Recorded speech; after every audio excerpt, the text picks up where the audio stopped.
Voici les principaux ajouts que la 1.5 de Arma Reforger va nous apporter. Mais avant ça, je vous invite à vous abonner et à liker la vidéo. Des fusées éclairantes seront maintenant disponibles dans les arsenaux russes et américains pour s'éclairer la nuit. Les mines antipersonnelles font enfin leur arrivée. Celles-ci vous tuent instantanément dès que vous marchez dessus, mais à contrario, en véhicule, celles-ci font très peu de dégâts et n'affectent pas votre personnage. Deux nouvelles munitions font leur apparition pour le RPG-7, la HIT de 93 mm et la HIT de 105 mm. Attention tout de même à la HIT de 105 mm qui fait énormément de dégâts contre les blindés mais a une retombée de balle conséquente. Sur cet exemple, je suis réglé à 500 mètres pour tirer à même pas 200 mètres. Je vous conseille donc d'utiliser cette roquette vraiment de très près. Deux nouveaux lanceurs font leur arrivée chez les Russes, le RPG-75 et le RPG-22. Vous pourrez maintenant installer à même le sol des mitrailleuses lourdes autant du côté américain que du côté russe. Il vous suffit pour cela d'avoir deux pièces, la fixation pour l'arme ainsi que l'arme en elle-même. A noter que celle-ci se transporte en sac à dos. Vous ne pourrez pas donc prendre les deux pièces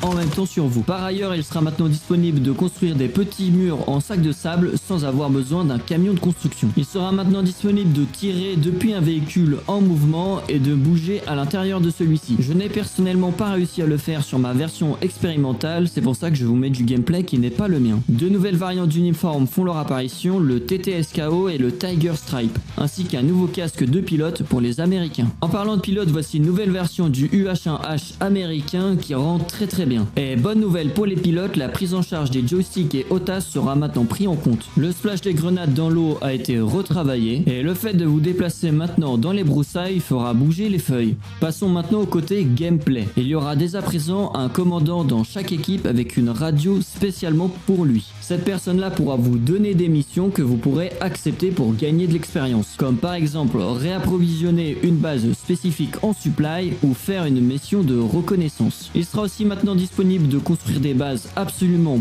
partout où vous voulez. Dans cet exemple, quelqu'un m'a donné l'ordre d'aller construire une base à côté de Figari. Il vous suffira d'avoir beaucoup de supply et un camion de construction. L'ajout de nouveaux containers pour stocker du supply a été aussi ajouté et les bots peuvent maintenant conduire des véhicules.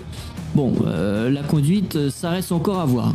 Il existe maintenant de nouvelles squads de radio, comme celle de la classe Assaut qui vous permettra d'être 6 dans votre radio, les squads reconnaissance qui sera de maximum 3 joueurs, celle des anti-tanks qui aura un slot de 4 places, ingénieur qui possédera 2 places, et celle de transport qui possède aussi 2 places. Dorénavant, pour respawn, vous pourrez choisir entre plusieurs classes de soldats, suivant la fonctionnalité de la radio que je vous ai expliqué juste avant. Par exemple, transport ne pourra pas avoir la classe sniper, mais cela ne vous empêche pas de vous faire un stuff à vous et de l'enregistrer par la suite pour réapparaître avec. Et concernant la date de sortie de la mise à jour, rien n'est encore officiel.